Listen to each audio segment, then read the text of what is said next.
Olha essa, hein? Os ministros do Supremo Tribunal Federal atenderam a um pedido do Congresso e decidiram que o número de deputados por estado segue o mesmo para as eleições de 2026. Você vai se lembrar, você que sempre acompanha esse jornal, dessa notícia aqui, que nós somos muito críticos à época em que os parlamentares deram um jeitinho de aprovar um aumento de cadeiras no Congresso.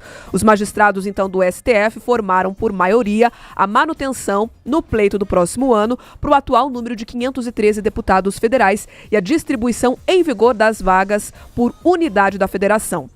Os ministros formaram maioria no plenário virtual, que analisa uma decisão individual de Luiz Fux, que definiu pelo adiamento dessa mudança na distribuição das cadeiras da Câmara Federal. A decisão atende a um pedido feito pelo presidente do Senado, do Congresso, Davi Alcolumbre, do União Brasil do Amapá. O Congresso aprovou em junho aquela lei que fixou para 531 o número total de deputados federais para 2026. O Paraná, por exemplo, ganharia uma nova cadeira na casa. Na época da votação para ampliar as cadeiras da Câmara, 16 deputados aqui do estado votaram contra o texto e 9 a favor, outros 5 não votaram. Esse texto chegou a ser vetado por Lula, só que o veto ainda não foi analisado pelo Congresso. Então, com isso, Alcolumbre argumentou junto ao STF que é preciso garantir a segurança jurídica e o princípio da anualidade eleitoral, que prevê que as regras das eleições sejam definidas com um ano de antecedência. O veto de Fux já foi seguido por Alexandre de Moraes, Cristiano Zanin, Cássio Nunes Marques, Carmen Lúcia e Gilmar Mendes. Com isso, a alteração no número de deputados federais só fica valendo para as eleições de 2030. Então, foi derrubado pero no mucho. Não vai valer em 2026, mas em 2030 vem à tona.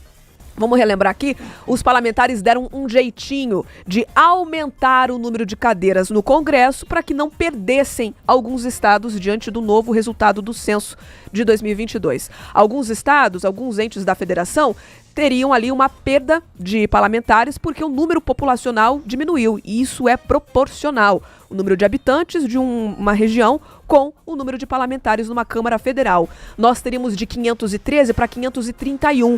Pode parecer um aumento pequeno, mas isso, meu querido, minha querida, representa 60 milhões de reais a mais. Representaria por ano, envolvendo o salário dos novos parlamentares, né, dessas novas cadeiras, a acomodação também ali de assessores, e tudo isso foi, na verdade, uma estratégia para atender a pressões políticas, nada de interesse de representação ao público. O Congresso tem, sim, a obrigação de atualizar esses índices de representação conforme os censos vão trazendo ali novidades. Só que ampliar as cadeiras para que nenhum estado pudesse perder ali era só um jeitinho político para privilegiar a própria classe.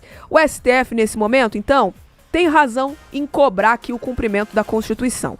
Só que a gente lembra que a Justiça não pode se tornar protagonista dessas decisões que envolvem o Congresso. É cada um no seu quadrado. E dessa vez o STF agiu até de forma mais neutra, sem polemizar. E a gente vai dizer aqui, agiu de forma correta, Manuela Niclevix, porque a manobra política foi muito sacana. E a gente criticou muito aqui a posição de parlamentares do Paraná, inclusive 9 que votaram favoráveis a esse aumento de cadeiras que representaria só no Congresso Federal esses 60 milhões, fora as assembleias legislativas que também teriam ali um aumento de cadeira proporcional àquilo que subiria em Brasília.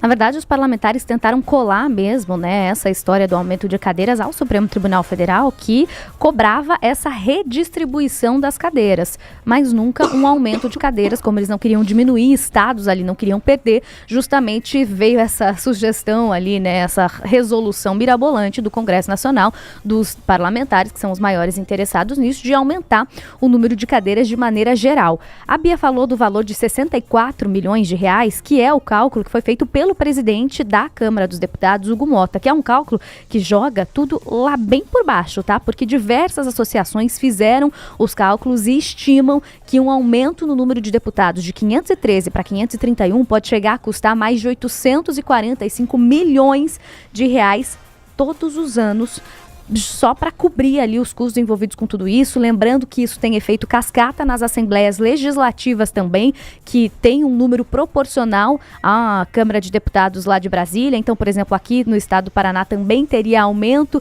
na Assembleia Legislativa do estado, então os gastos vão aumentando cada vez mais. E a gente volta àquilo que a gente acabou de falar na pauta anterior.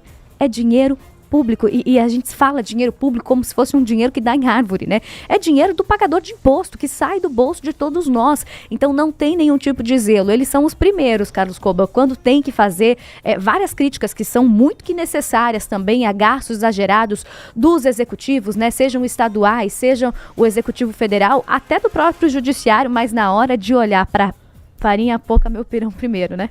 É mais um caso, esse aumento do número de cadeiras, é mais um caso, um exemplo dessa casta que está virando o Congresso Nacional, tanto Câmara quanto Senado. Né, você teve aí uma decisão do Supremo para que se rearranjasse o número de 513 dentro dos estados, conforme o critério populacional. Ao invés disso, eles criaram cargos de 513 para 531. Aí você soma isso com a PEC da blindagem, você soma isso com um aumento do fundo eleitoral, que foi de 1 bi para 5 bi, tirando dinheiro de pastas como segurança, saúde, para financiar a eleição dos deputados. Alguns deles depois a gente paga para eles serem eleitos, depois eles roubam a gente lá na frente, com casos de emenda parlamentar e outros escândalos. Não são todos, é bom a gente pontuar, né? Mas nós vamos financiar a eleição de todos eles, que são 5 bilhões de reais de dinheiro público. Era 1, eles aumentaram para 5. E aí, sem falar no, acho que mais recente, esse enfraquecimento da lei da ficha limpa, que a gente também vai tratar no jornal hoje. Então, você vê, o Congresso acaba virando uma casta que eles fazem o que eles quiserem. Aumenta cadeira, aumenta o dinheiro para eles se elegerem, diminui a lei da ficha limpa, enfraquece a lei da ficha limpa, tentam se blindar de qualquer outro processo. Se não fosse opinião pública, essa PEC da blindagem já estaria andando. Então você vê como eles estão completamente desconectados da realidade de nós, pobres mortais.